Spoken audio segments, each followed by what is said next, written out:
ঢাকা দক্ষিণ সিটি কর্পোরেশনের ডিএসসিসি উদ্যোগে নগরের বর্জ্য ব্যবস্থাপনাকে আরো আধুনিক, স্বচ্ছ ও প্রযুক্তি নির্ভর করতে আনুষ্ঠানিকভাবে উদ্বোধন করা হয়েছে clean care digital waste management system.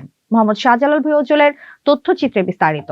পরিচ্ছন্ন শহর, সচেতন জীবন প্রতিপাদ্যকে সামনে রেখে আয়োজিত এই উদ্বোধনী অনুষ্ঠানে সবার মনোনয়ন, নাগরিক অংশগ্রহণ বৃদ্ধি এবং দ্রুত অভিযোগ নিষ্পত্তির উপর গুরুত্বারোপ করা হয়। অনুষ্ঠানে প্রধান অতিথি হিসেবে উপস্থিত ছিলেন বীর মুক্তিযোদ্ধা মোহাম্মদ আব্দুস সালাম, মাননীয় প্রশাসক, ঢাকা দক্ষিণ সিটি কর্পোরেশন। তিনি বলেন, প্রযুক্তির সর্বোত্তম ব্যবহার নিশ্চিত করে নগরবাসীকে আরও কার্যকর ও দ্রুত বর্জ্য ব্যবস্থাপনা সেবা প্রদানই ডিএসসিসির লক্ষ্য। তিনি পরিচ্ছন্ন নগর গড়ে তুলতে নাগরিকদের সচেতন অংশগ্রহণেরও আহ্বান জানান। ঘরে বা ইন্ডাস্ট্রিতে মেঘনা স্টার কেবলস, বিশুদ্ধ কপারের নিরাপদ কেবলস, আপনার নিরাপত্তার সঙ্গী।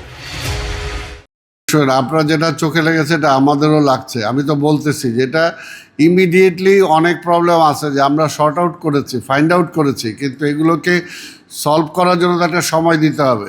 ফ্লাইওভারের নিচে আমরা গার্ডেনিং করার চেষ্টা করছি। ইতিমধ্যে বিভিন্ন প্রতিষ্ঠানের সাথে আমাদের কথা হয়েছে এবং বিভিন্ন প্রাইভেট প্রতিষ্ঠানগুলোকে আমরা কিছু কিছু জায়গা মানে কিছুদিনের জন্য 1 বছর বা 6 মাস এই ধরনেরভাবে তাদেরকে আমরা লিজও দিচ্ছি, যাতে সেই জায়গাগুলো অন্তত ময়লা আবর্জনা না ফেলে সৌন্দর্য বর্ধন হয়। সেগুলো আমাদের নলেজে আছে, আমরা চেষ্টা করছি। আপনাদের সহযোগিতা চাই। পুরো বর্জ্য ব্যবস্থা তো এখনও পুরোপুরি সেরকম নাই। দেখেন, সেদিন আমাদের মাননীয় প্রধানমন্ত্রীর স্ত্রী, তিনি এক জায়গাতে যাওয়ার সময় দেখলো যে ছোট চাইল্ড লেবার সেখানে ব্যবহার করা হচ্ছে, যেটা তো কোনোভাবে আমাদের কাম্য না। তিনি আমাদের কাছে পাঠিয়েছেন, সাথে সাথে আমরা এই ব্যাপারে যারা কন্ট্রাক্টর আছে আমরা শোকজ করেছি তাদেরকে এবং এই ব্যাপারে ব্যবস্থা নিচ্ছি। অর্থাৎ সমস্যাগুলো আমি বলতে চাচ্ছি যে এটাকে রেগুলারাইজ হইতে একটু সময় দিতে হবে আপনাদেরকে। সমস্যাগুলো আছে, সমস্যাগুলো সমাধান, সমস্যাগুলো যখনই আপনারা আমাদের চোখের সামনে তুলে ধরেন বা আমরা দেখি, সেটাকে সমাধান করতে চাই। এখন পর্যন্ত ফ্লাইওভারের নিচে সম্পূর্ণ পরিষ্কার আমরা করতে পারিনি, এটা সত্য কথা। কারণ সেখানে বিভিন্ন জায়গায় বিভিন্ন রকম সমস্যা আছে, আর একদিক দিয়ে নিয়ে যাওয়া যায়, আরেক দিক দিয়ে আবার আবর্জনা সেখানে ফেলে দেয়।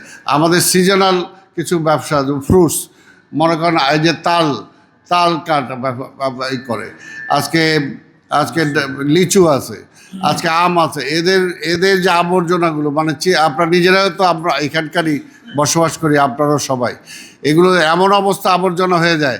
এটার জন্য আমার এই সময়ে কয়েক ট্রাক আমাকে বর্জ্য বেড়ে যায়।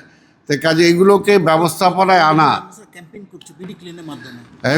এগুলোর জন্য আমরা চেষ্টা করছি এবং আমরা জনগণকে সচেতন করার জন্য বিডি ক্লিনের মাধ্যমে আমরা একটা প্রচার কাজও আমরা চালিয়ে যাচ্ছি। ধন্যবাদ। জনগণের কাছে অ্যাপসটা পৌঁছবে এবং জনগণ আপনাদের কাছে তার সমস্যার সমাধানের জন্য অন্তত জনগণ আমাদের কাছাকাছি আসতে পারবে, এই আশা পোষণ করে আপনাদের সবাইকে ধন্যবাদ। HPL uPVC pipe and fittings, শক্ত, মজবুত ও দীর্ঘস্থায়ী, এক পাইপে জীবন পার। বিশেষ অতিথি হিসেবে উপস্থিত ছিলেন জনাব জহিরুল ইসলাম, প্রধান নির্বাহী কর্মকর্তা, ঢাকা দক্ষিণ সিটি কর্পোরেশন।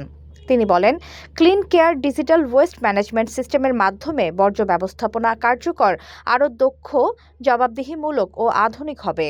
পাশাপাশি নাগরিকরা সহজে বিভিন্ন সেবা সংক্রান্ত অভিযোগ জানাতে এবং তার অগ্রগতি পর্যবেক্ষণ করতে পারবেন। অনুষ্ঠানে সভাপতিত্ব করেন কমোডোর এম মাহবুবুর রহমান, প্রধান বর্জ্য ব্যবস্থাপনা কর্মকর্তা, ঢাকা দক্ষিণ সিটি কর্পোরেশন। তিনি বলেন, ডিজিটাল এই প্ল্যাটফর্মের মাধ্যমে বর্জ্য সংগ্রহ, পরিবহন, তদারকি ও সেবার মান পর্যবেক্ষণ আরও সহজ হবে এবং নগর পরিচ্ছন্নতা নিশ্চিত করতে এটি গুরুত্বপূর্ণ ভূমিকা রাখবে।